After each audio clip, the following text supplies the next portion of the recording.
ஓம் சாந்தி. நாம் இப்போது பிரிஜ்மோகன் பாய்ஜியுடைய கிளாஸு அரசியல் அப்படின்ற டாப்பிக்கில் பண்ணியிருக்கிறாங்க. அந்த கிளாஸோட தமிழாக்கத்தை கேட்கலாம். என்னுடைய பெயர் பிரிஜ்மோகன் பிரதர். நான் கல்லூரியில் படிக்கும்போது இந்த ஈஸ்வரிய விஸ்வ வித்யாலயத்துக்கு வந்தேன். என்னோட அப்பா ஃபஸ்ட்டு வந்துக்கிட்டு இருந்தாங்க. என்னோட அம்மா உங்கள் அப்பா எங்கே போயிட்டுருக்காங்க பார்த்துட்டு வான்னு சொல்லி அனுப்பினாங்க. ஏன்னா இந்த அமைப்பு சகோதரிகள் மூலமாக நடத்தப்படக்கூடியது. இங்கே வந்தாங்கன்னா வீடு வாசலையெல்லாம் விட வச்சிடுவாங்க அப்படின்னு எல்லாரும் சொன்னாங்க. அதனால எங்கள் அம்மா என்கிட்ட சொன்னாங்க, வீட்டுக்கு மூத்த பையன் நான் சட்டக்கல்லூரியில் படிச்சுக்கிட்டு இருந்தேன். எங்கள் அம்மா சொன்னாங்க, நீ போயிட்டு உங்கள் அப்பா போகிற இடம் சரியானதா இல்லையா அதை பார்த்துட்டு வா அப்படின்னு சொல்லி அனுப்பினாங்க. இந்த மாதிரி தான் நான் இந்த அமைப்பில் வந்தேன். 1955 நான் சட்டம் படிச்சுக்கிட்டு இருந்தேன். சட்டம் படிக்கிறவங்க எந்த பக்கம் வாதாடுறாங்களோ அந்த பக்கத்துக்கான காரணங்களை தேடுவாங்க. இங்கன்னா இங்கே, அங்கன்னா அங்கே, அந்த மாதிரி தான் பேசுவாங்க. எனக்கு பிரம்மாகுமாரிகள் அமைப்பே தவறு, அதில் இருக்கிற தத்துவங்களும் தவறு அப்படின்னு நான் நினச்சேன். அதனால அவங்க எது சொன்னாலும் அதுக்கு எதிர்ப்பதமாக எதையாவது சொல்லிக்கிட்டே இருப்பேன். எப்படின்னா, நான் ஆத்மா, இது என்னுடைய தேகம் அப்படின்னு அவங்க சொன்னாங்கன்னா அதுக்கு நான் சரீரம், இது என்னுடைய ஆத்மா, என்னோட ஆத்மா துக்கப்படுது, அது மாதிரி எதையாவது சொல்லிக்கிட்டே இருப்பேன். எங்கள் அப்பா கூட சொன்னாங்க, உனக்கு பிடிக்கலைன்னா போயிடு அப்படின்னு சொன்னாங்க. இந்த மாதிரி 6 நாட்கள் விவாதத்தோடையே நானும் கிளாஸை முடிச்சிட்டேன். 7வது நாள் ஒரு சகோதரி யோகம் கற்றுக்கொள்ளலாம் அப்படின்னு சொல்லி கூப்பிட்டாங்க. சரி, அதையும் நாம் தெரிஞ்சுக்கலாம் அப்படின்ட்டு போனேன். எனக்கு ஒரு 22-23 வயசு இருக்கும். அப்போ நான் சரியான நேரத்துக்கு போயிட்டேன். எனக்கு பங்க்சுவலாக இருக்குன்னா ரொம்ப பிடிக்கும். சரியான நேரத்துக்கு போயிட்டேன். அந்த காலத்தில் டெல்லியில் நான் போன ஒரே ஒரு சென்டர் மட்டும்தான் இருந்தது. இன்னைக்கு அங்கே 93 சென்டர் இருக்கு. என்ன உட்கார வச்சாங்க. அந்த சகோதரி என்னைய பற்றி ரொம்ப நல்ல விஷயங்களா சொல்ல ஆரம்பிச்சாங்க. அதாவது நீங்கள் ஒரு நல்ல ஆத்மா, சுத்தமான ஆத்மா, அந்த மாதிரி. ஆனால் நான் உள்ளுக்குள்ளே மனசில் சிரிச்சுக்கிட்டே இருந்தேன். நான் ஒரு கல்லூரி மாணவன். அம்மா அப்பா கிட்ட பொய் சொல்லிட்டு சினிமா பார்க்க போவேன், வெளியில் போய் கடையெல்லாம் சாப்பிடுவேன். இவங்க என்னைய சுத்தமான ஆத்மான்றாங்க, என்னைய வசப்படுத்த பார்க்குறாங்க.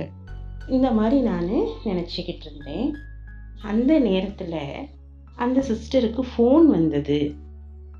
வாடகை வீட்டில் இருந்தாங்க, பின்னாடி குடியிருந்தாங்க. அவங்க ஃபோன் வந்ததும் அவங்க எந்திரிச்சு ஃபோன் பேச போயிட்டாங்க. அந்த நேரத்தில் எனக்குள்ள ஒரு நிகழ்வு ஏற்பட்டது. அந்த காரணத்தினால தான் நான் இன்னைக்கு இங்கே இருக்கிறேன். அவங்க போயிட்டாங்க, நான் தனியாக அமர்ந்திருந்தேன். இன்னமும் யோகம் கற்றுக் கொடுக்க ஆரம்பிக்கலை. அப்போ என்ன நடந்ததுன்னா, ஒரு பிரகாசமான ஜோதி எனக்கு தெரிஞ்சுது. அப்போ எனக்குள்ள அவ்வளோ ஒரு சந்தோஷம் வந்தது. ஒரு அரை நிமிஷம் அவ்வளோ ஒரு குஷியை நான் அனுபவம் பண்ணினேன். அதுக்குள்ளே அந்த சிஸ்டர் வந்துட்டாங்க. அப்போ நான் நினச்சேன், இவங்க கிட்ட நான் டெய்லி சண்டை போடுறேன், ஆனாலும் இவங்க ஞானத்தில் ஏதோ உண்மை இருக்கும் போல அப்படின்னு நினச்சேன். அந்த அளவுக்கு என் மனசில் மாற்றம் ஏற்பட்டது. அவ்வளோதான்.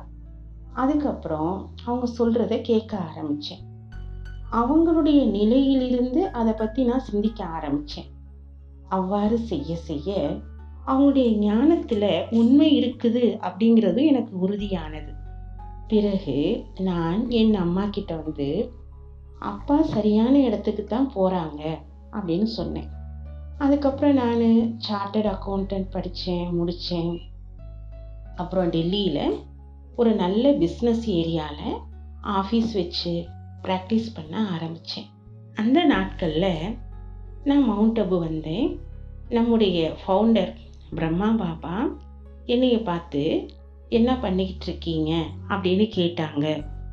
நான் சொன்னேன், நான் சிஏ முடிச்சுட்டு டெல்லியில் சதர் பஜாரில் ஆஃபீஸ் வச்சிருக்கிறேன் பாபா அப்படின்னு நான் சொன்னேன். அவங்க பிரம்மா பாபா மனிதர்களை கண்டறியக்கூடியவர், ஆத்மாவை பார்க்கிறவர். அவர் என்னைய கூர்ந்து பார்த்தார்.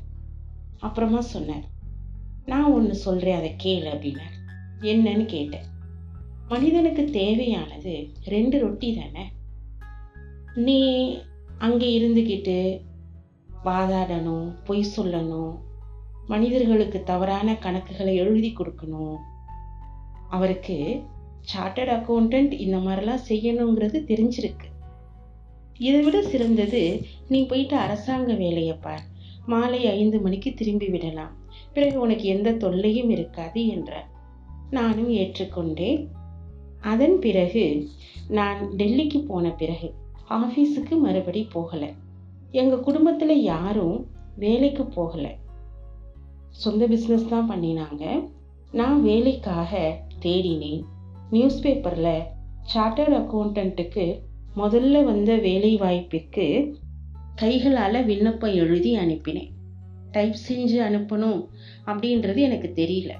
ஆனால் பாபாவோட சப்போர்ட் இருந்ததுனால எனக்கு உடனேயே முதல் விண்ணப்பத்திலேயே வேலை கிடைச்சிருச்சு. Gujarat fertiliser corporation, Nangal fertiliser corporation அந்த காலத்தில் இருந்தது. அதில் நான் வேலைக்கு சேர்ந்தேன். 17 ஆண்டுகள் அங்கேயே இருந்தேன். அங்கே எங்களுடைய கம்பெனியில் இருந்து புதிய புதிய கிளைகள் அஸ்ஸாம், பாம்பே போன்ற நகரங்களில் திறக்கப்பட்டன. இங்கே வேலை பார்த்தவங்களுக்கு கொஞ்சம் அதிகமாக சம்பளம் கொடுத்து அங்கே அனுப்பினாங்க. நான் பாபாட்ட கேட்டேன், அஸ்ஸாம் போகட்டுமா அப்படின்ட்டு. ஏனென்றால் அங்கே பிரம்மா குமாரியல் சென்டர் கிடையாது. பாபா சொன்னாங்க, அங்கே பிரம்மா குமாரர்கள் இருக்காங்க, பாபா குழந்தைங்க நிறைய பேர் இருக்காங்க, நீ அங்கே போக வேண்டாம், நீ இங்கேயே இரு என்றார். நான் தனியாகவே ஆஃபீஸில் 17 ஆண்டுகள் அதே வேலையில் இருந்தேன். மற்றவங்கெல்லாம் போயிட்டாங்க. அங்கே எனக்கும் ப்ரமோஷன் கிடைச்சிது. அந்த நேரத்தில் பிரம்மா குமாரிகள் அமைப்பில் முதல் பில்டிங் 1972 டெல்லியில், அங்கே தான் இப்போ நான் இருக்கிறேன். அந்த நேரம் அது ரொம்பவும் பெரிய பில்டிங். அது நம்ம ஆசிரமம் சிறிய ஆசிரமம், புதுசு தான். அப்போ பாபா சொன்னாங்க, வாடகைக்கு பார்த்துக்கோங்க, அவ்வளோ பைசாவை அதில் ஏன் போடணும், என்ன அவசியம்னு கேட்டாங்க. ஆனால் வீட்டுடைய சொந்தக்காரர் வாடகையை அதிகப்படுத்திக்கிட்டே இருந்தாங்க. அது மட்டும் இல்லை, அங்கே சொத்தினுடைய மதிப்பும் அதிகமாக ஆகியது. அதனால அவங்க எல்லாம் சேர்ந்து பில்டிங் வாங்கினாங்க. சகோதரிகள் சென்டர் நடத்தினாங்க. ஆனால் சகோதரர்களும் தேவைப்பட்டார்கள், வெளியே போக வர வேண்டும். அப்போது சகோதரி சொன்னாங்க, நீங்கள் டெல்லிக்கு வந்துடுங்க அப்படின்னு சொல்லிட்டு. ஏன்னா எங்கள் ஃபெர்டிலைசர் கார்பரேஷனோட ஹெட் குவார்ட்டர்ஸ் சென்டர் கிட்ட இருந்தது. மாற்றிக்கிட்டு ட்ரான்ஸ்ஃபர் வாங்கிக்கிட்டு இங்கே வந்துடுங்கன்னு சொன்னாங்க. நான் சொன்னேன், சிஸ்டர், நான் மாற்றம் வாங்கிய ட்ரான்ஸ்ஃபர் வாங்கிக்கிட்டு வர்றது ஒன்றும் பெரிய விஷயம் கிடையாது. ஆனால் என்னுடைய போஸ்டிங் ரொம்ப பெருசு. முழு நாளும் வேலை செஞ்சு களைப்படைஞ்சு வருவேன். என்னால் உங்களுக்கு எந்த லாபமும் ஏற்படாது. வேணா நான் கிளாஸ் மட்டும் எடுக்கலாம். அதை விட இன்னொன்று, நான் வேலையை விட்டுட்டு வேணா வந்துடுறேன் அப்படின்னு சொன்னேன். அதுக்கு சிஸ்டர் சொன்னாங்க, உங்கள் விருப்பம். நாங்கள் இந்த மாதிரி நான் அந்த வேலையை ரிசைன் பண்ணிட்டு டெல்லிக்கு வந்துட்டேன்.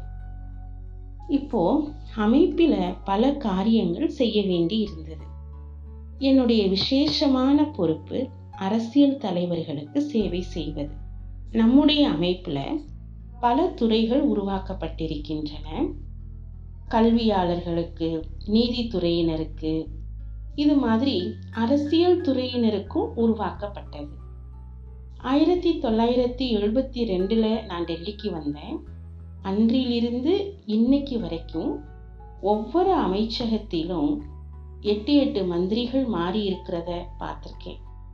5-6 பிரதம மந்திரிகளையும் 2-3 குடியரசுத் தலைவர்களையும் நான் பார்த்துருக்கிறேன். பல பேரை இங்கே கூட்டிக்கிட்டு வந்திருக்கிறேன். ஆனால் அவங்கள பார்க்க பங்களாவுக்கு போனால் அவங்களுடைய ஸ்டைலே வேற மாதிரி இருக்கும். இப்போதானே வெற்றி அடைஞ்சு வந்திருக்கிறாங்க, நாம நியூட்ரலா தான் இருப்போம். அப்போ மனசுல என்ன தோணும்னா, உலகத்துல வெற்றி என்று எதை சொல்கிறார்கள்? அப்போ என் மனசுல என்ன தோணும் அப்படின்னா, உலகத்துல வெற்றின்னு எதை சொல்றாங்களோ அது எதை குறிப்பிடப்படுகிறது? ரொம்ப யோசிப்பேன் அதை பத்தி எல்லாம். ஆபீஸ்ல கூட ஃபர்ஸ்ட் கிரேட் ஆபீசர்ஸ் இருப்பாங்க, பெரிய பெரிய வேலைகள்லாம் நடக்கும், எல்லாத்தையும் பார்ப்பேன். பார்த்து யோசிச்சு என்ன புரிஞ்சுக்கிட்டேன்னா, எந்த துறையை சேர்ந்தவர்களாக இருந்தாலும் அவங்களுடைய வாழ்க்கை பாரதிய நாகரிகத்தின்படி சரியாக பயன்படுத்தப்படவில்லை. நடப்பது அனைத்தும் அவர்களுடைய விருப்பப்படியும் நடக்கவில்லை. இதுதான் பெரிய விஷயம். இப்பொழுது நாம் சொல்கிறோம் சுதந்திரம் என்று. இப்போதுதான் சுதந்திரம் என்பது வருகிறது. சுதந்திரம் என்றால் என்ன? இதை நாம் அனைவரும் அறிந்துள்ளோம். நமக்கு அரசியல் சுதந்திரம் கிடைத்துள்ளது. இன்னும் மற்ற சுதந்திரத்தை நாம் அடைய வேண்டும். இதைதான் உலகினர் முழுமையான சுயராஜ்யம் என்று சொல்வார்கள். அனைத்தையும் விட முக்கியமானது, தனிப்பட்ட மனிதன் நாம் சுதந்திரமாக இருக்கிறோமா? நம்முடைய சுதந்திரம் எப்போது வரும் என்றால், நாம் நல்ல காரியங்கள் செய்ய விரும்பும் பொழுது யாரும் தடை செய்யக்கூடாது. சரியா? அடுத்தது, தவறான காரியங்கள் செய்வதற்கு யாரும் நம்மை கட்டாயப்படுத்தக்கூடாது. இதுதான் சுதந்திரத்தினுடைய விளக்கம் ஆகும். ஒருவேளை ஏதாவது காரணத்தினால் தனி மனிதனுடைய தனிப்பட்ட சுதந்திரம், அதாவது மனிதர்களுக்கு பலமுறை நல்ல காரியம் செய்வதற்கு விருப்பம் இருக்கும். எடுத்துக்காட்டாக பாருங்கள், இப்போது இங்கே இருக்கிறோம், அங்கே ஊருக்கு சென்ற பிறகு தினமும் சென்டருக்கு போக வேண்டும் என்று விரும்புகிறோம். அந்த விருப்பம் இப்போது வெகு ஜோராக இருக்கும். அப்புறம் மெதுவாக மெதுவாக அந்த விருப்பம் குறைய ஆரம்பிக்கின்றது, ஆர்வம் குறைய ஆரம்பிக்கின்றது. நல்ல காரியம் செய்ய வேண்டும் என்கிற விருப்பத்தை பூர்த்தி செய்கின்ற சக்திக்கு பெயர்தான் சுதந்திரம் ஆகும். அதுபோல தவறான காரியங்கள் செய்யாமல் இருப்பதற்கான சக்தியின் பெயர் சுதந்திரம் ஆகும். நல்லது, விளக்கம் சரிதான். இப்போது இந்த சுதந்திரம் எப்படி வரும்? எனக்கு நினைவு வருகிறது, ஒரு முறை நான் ஆக்ஸ்போர்ட் யூனிவர்சிட்டிக்கு சென்றேன். என்னிடம் சொன்னார்கள், ஆக்ஸ்போர்டில் பெரிய பெரிய புத்திசாலிகள் இருப்பார்கள், 60 பேர் கிட்ட இருப்பாங்க, பெரிய பெரிய புத்திசாலிகள், ரொம்ப அதிகமா கேள்வியெல்லாம் கேட்பாங்க, தயாரா இருங்க அப்படின்னு சொன்னாங்க. நானே இந்த மாதிரி தயார் பண்ணிக்கிட்டெல்லாம் போறது கிடையாது, ப்ரொஃபஷனல் லெக்சரரும் கிடையாது. வாழ்க்கையில எதை கற்றுக்கொண்டோமோ அதை தான் சொல்ல போறோம். இதுல நான் தயாராகிறதுக்கு என்ன இருக்கு அப்படின்னு கேட்டேன். அப்புறம் எந்த விஷயத்தை பத்தி பேசணும் அப்படின்னு கேட்டேன். உங்க வசதி போல பேசலாம் அப்படின்னு சொன்னாங்க. அதனால அன்னைக்கு நான் புத்திய பத்தின விஷயத்த எடுத்தேன். எல்லாருமே புத்திஜீவிகள், எனவே புத்தியை பற்றிய விஷயத்தை கேளுங்கள். நான் அவர்களிடம் நம்முடைய மிகப்பெரிய எதிரி புத்திதான் என்று கூறினேன். இவ்வாறு தான் நான் ஆரம்பித்தேன். உலகத்தில் நினைக்கிறார்கள் அல்லவா, புத்திஜீவி ஆகுவது மிகவும் நல்ல விஷயம் என்று. நான் சொன்னேன், பாருங்கள், புத்தியை நீங்கள் மிகவும் குறைவாக பயன்படுத்துகிறீர்கள். நீங்கள் குழப்பத்தில் இருக்கும் போது, முடிவுகள் எடுக்க முடியாத போது புத்தியை பயன்படுத்துகிறீர்கள். பாருங்கள், நீங்கள் உங்கள் வீட்டிற்கு செல்கிறீர்கள், உங்கள் வீட்டிற்கு போக உங்கள் புத்தியை பயன்படுத்த வேண்டியது கிடையாது. வீட்டின் நம்பரை பார்க்கணும், தெருவின் பெயரை பார்க்க வேண்டும், அப்படியெல்லாம் இல்லை, நேரடியாக சென்று விடுவீர்கள். ஒருவேளை புதியதாக யார் வீட்டிற்காவது செல்கிறீர்கள், வேறு ஊருக்கு செல்கிறீர்கள் என்றால், பேருந்தில் ஏறுவதற்கு முன்பாக அந்த ஊருக்கு இது போகுமா என்று கேட்போம். ஏறி அமர்ந்த பிறகு அருகில் இருப்பவரிடம் விசாரிப்போம், இந்த ஊருக்கு போகுமா என்று. சிறிது நேரம் கழித்து வேறொருவரிடம் கேட்போம். அதாவது இவ்வாறு நமது புத்தியை பயன்படுத்துகிறோம். ஏனென்றால் நம்பிக்கை கிடையாது. இதுபோல மனிதர்களும் ஏதாவது ஆட்டோமேட்டிக்கான காரியங்களை செய்யும் பொழுது புத்தியை பயன்படுத்துவது கிடையாது. அடுத்தது, நமது புத்தியின் வேலை செய்யும் திறன் எத்தனை சதவிகிதம் இருக்கிறது என்று கேட்டேன். எடுத்துக்காட்டாக பாருங்கள், ஒரு மனிதன், நானே கூட விஞ்ஞானம் படிக்கிறேன், மிக நன்றாக படிக்கிறேன், அதில் பெரிய டிகிரியும் வாங்கிவிட்டேன். அந்த விஞ்ஞானத்தை வைத்து நான் என்ன செய்வேன்? கடைசியாக ஏதாவது ஒரு ஜாப் செய்வேன். நான் அமுல் ப்ராடக்ட்ல சயின்ஸ் இன்ஜினியரா வேலைக்கு சேர்றேன்னு வச்சுக்கோங்க. அமுல் ப்ராடக்ட்காரங்க என்கிட்ட சொல்றாங்க, பிரதர் பாருங்க, பால் உற்பத்தி குறைஞ்சி போச்சு, அதனால க்ரீம் முதலியன உருவாக்குறதுக்கு புதிய ப்ராசஸை உருவாக்குங்கன்னு சொல்றாங்க. நானும் உருவாக்கி கொடுக்குறேன். அதுக்கு அவங்க பேர் என்ன வைக்கிறாங்கன்னா, வெண்ணெய் நீக்கப்பட்டு பால் மட்டும் இருக்கிறதுன்னு பேர் தெளிவாகவே சொல்றாங்க. அடுத்தது இன்னொன்று பிரச்சனை, அதுக்கு இன்னொரு ப்ராசஸ் உருவாக்குங்கன்றாங்க. நானும் அதை செஞ்சு கொடுக்குறேன். இப்போ விஷயம் என்னன்னா, உங்களுடைய விஞ்ஞான கல்வி எதற்கு பயன்படுகிறது? எனக்கு பயன்படுகிறதா? என்னுடைய விருப்பத்தின்படி பயன்படுத்துகிறேனா, இல்லை என்னுடைய எம்ப்ளாயர் சொல்கிறபடி பயன்படுத்தப்படுகிறதா? எங்களுடைய ஃபேக்ட்ரியில நான் வேலை செஞ்சப்போ சிஏவா, சார்ட்டர்ட் அக்கௌண்டண்ட்டாக இருந்தேன். ரொம்ப பெரிய கம்பெனி அது. அவங்க பாரத நாட்டில் இருக்கிற 3 பெரிய ஆடிட்டர்ஸ் வச்சு ஆடிட்டிங் பண்ணுவாங்க. ஆடிட்டிங் பண்ணுறதுக்கு அவங்க வந்திருந்தாங்க.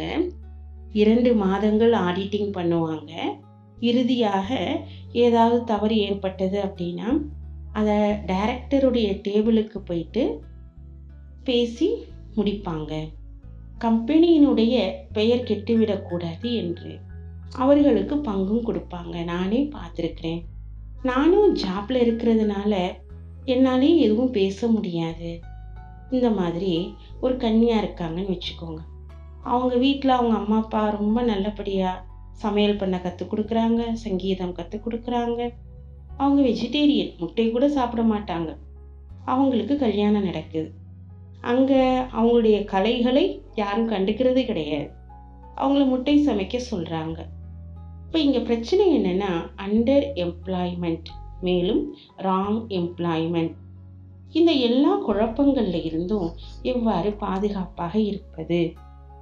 இந்த மாதிரி நிறைய பிரச்சனைகள் இருக்குது. இதுக்கான காரணம் என்ன? எனவேதான் நம்முடைய இந்த டாபிக் அரசியல். அரசியலை பற்றி உங்களுக்கு நான் என்ன சொல்வது? நமது வாழ்க்கை கலப்படமான மனித வாழ்க்கை. அரசியல் என்பது நமக்கு ஒரு நல்ல சேவைக்கான வாய்ப்பு. அதாவது இப்பொழுது ஒரு பெரிய கேள்வி எழுகிறது இன்றைய சமுதாயத்தில். அதாவது என்னவென்றால், ஆன்மீகம் அரசியலின் அங்கமாக ஆக வேண்டுமா? பெரிய கேள்வி. சாதாரண வார்த்தைகளில் இவ்வாறு சொல்கிறார்கள், தர்மம் அதாவது மதம் அரசியலின் அங்கம் ஆக வேண்டுமா, இல்லை வேண்டாமா? இதில் பெரும்பாலும் இன்றைய சமுதாயத்தில் பாதுகாப்பாக இருப்பதற்கு நேரத்தை எடுத்துக்கொள்ளுங்கள். இல்லை, நம்முடையது கலப்படமான கல்ச்சர். முசல்மானும் இருக்காங்க, ஈசாயி இருக்காங்க, எல்லாருமே கலந்துதான் இருக்காங்க. அவங்களை இணைப்பதற்காக என்ன சொல்றாங்க? இல்லை பிரதர், அரசியலை தனியாக வையுங்கள், தர்மம் என்பது பர்சனல் விஷயம், பிரார்த்தனை செய்யணுமா, யாருக்கு என்ன செய்யணுமா செஞ்சுக்கோங்க, தர்மத்தை அரசியல்ல கொண்டு வர வேண்டாம், அந்த மாதிரி சொல்றாங்க. காந்திஜி என்ன சொன்னார் அப்படின்னா, நீங்க அரசியலை தர்மத்திலிருந்து பிரிக்க முடியும், ஆனா அரசியலை ஆன்மீகத்திலிருந்து பிரிக்க முடியாது அப்படின்னு சொல்ற. பெயரளவிலான தர்மத்தை அரசியலிலிருந்து பிரிக்க முடியும். ஏனென்றால் அரசியல் ஹிந்துயிசமோ முஸ்லிமோ கிடையாது. ஆனால் ஆன்மீகத்தன்மை அனைத்து தர்மங்களின் வேறாக இருக்கிறது.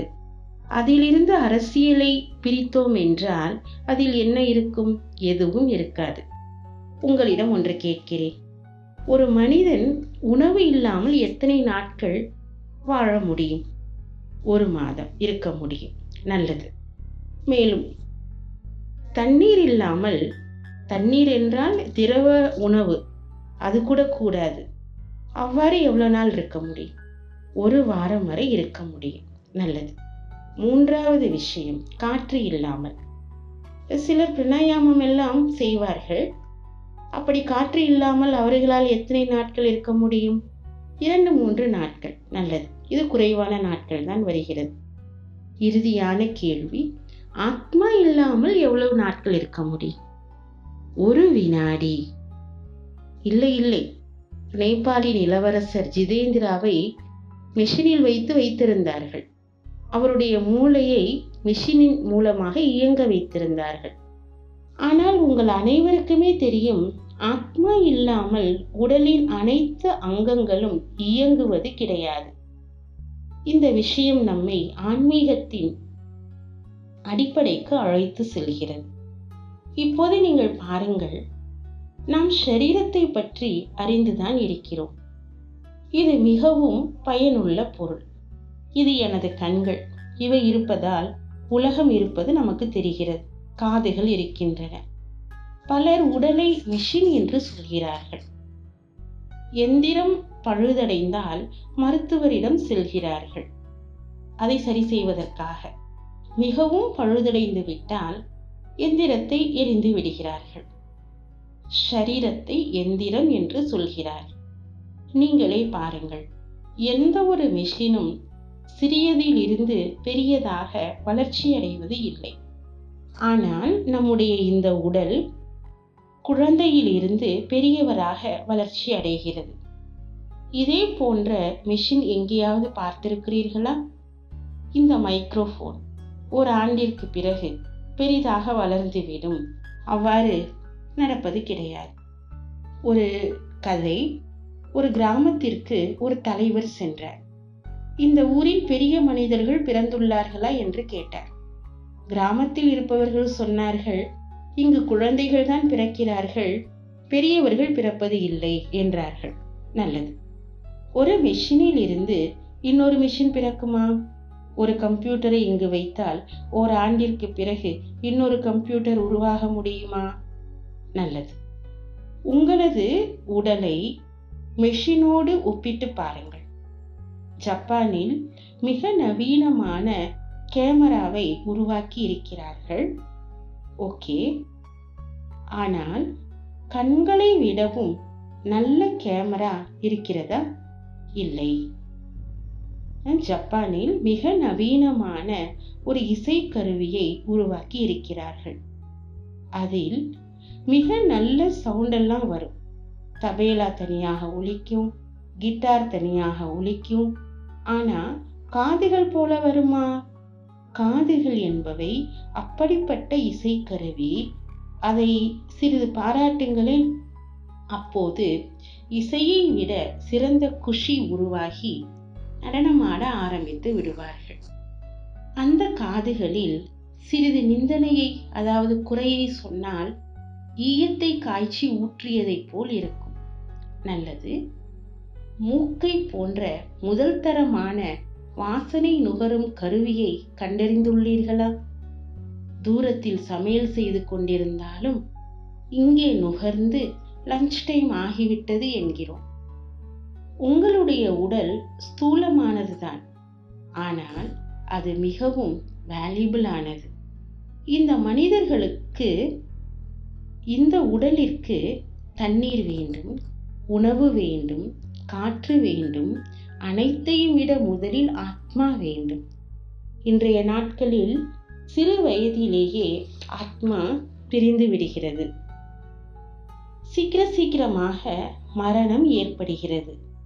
ஆனால் உண்மை என்னவென்றால், இந்த உடலை நாம் விட்டுதான் ஆக வேண்டும்.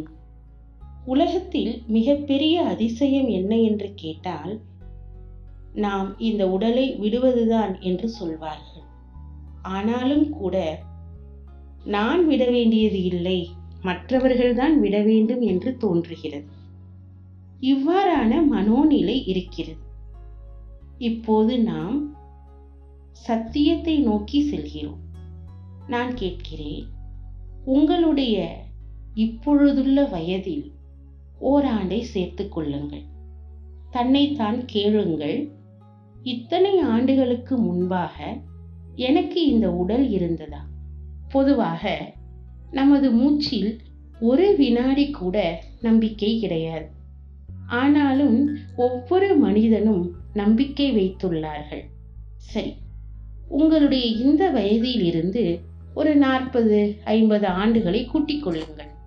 அதன் பிறகு இந்த உடல் இருக்குமா? இருக்காது. முன்பும் இல்லாத, இனிமேலும் இருக்காத ஒரு பொருளை சத்தியம் என்று சொல்ல முடியுமா? நாம் சொல்கிறோம், சத்தியமேவ ஜெயத்தே, சத்தியத்தினுடைய தேடலில் இருங்கள், சத்தியத்தின் தேடல்தான் வாழ்க்கையின் லட்சியம், இவ்வாறெல்லாம் சொல்கிறோம். நீங்களே யோசித்து சொல்லுங்கள், எந்த ஒரு பொருள் இதற்கு முன்பும் இல்லை, இனிமேலும் இருக்கப் போவதில்லை, இன்று மட்டுமே இருக்கிறது? சாது மகாத்மாக்கள் எனவே இதை கற்பனை என்று சொல்கிறார்கள். நாம் இதை கற்பனை என்று சொல்வது இல்லை, கண்களுக்கு தெரிகிறது. அதனால் என்ன, இந்த உடல் சத்தியமா? இப்போது சத்தியத்தின் விளக்கம் என்ன? எது இருந்ததோ, எது இருக்கிறதோ அது இருக்கும். ஒருவேளை நீங்கள் சத்தியத்தை வாழ்க்கையில் கொண்டு வர வேண்டும் என்றால், சத்தியத்தின் ஆதாரத்தில் அரசியலை நடத்த வேண்டும் என்றால், வாழ்க்கையை நடத்த வேண்டும் என்றால், நீங்கள் உங்களை ஷரீரத்துக்கு முன்பும் இருந்த, இப்பொழுதும் இருக்கிற, ஷரீரத்திற்கு பிறகும் இருக்கப் போகின்ற ஒன்றோடு உங்களை இணைத்துக் கொள்ள வேண்டும். நல்லது. ஓம் சாந்தி.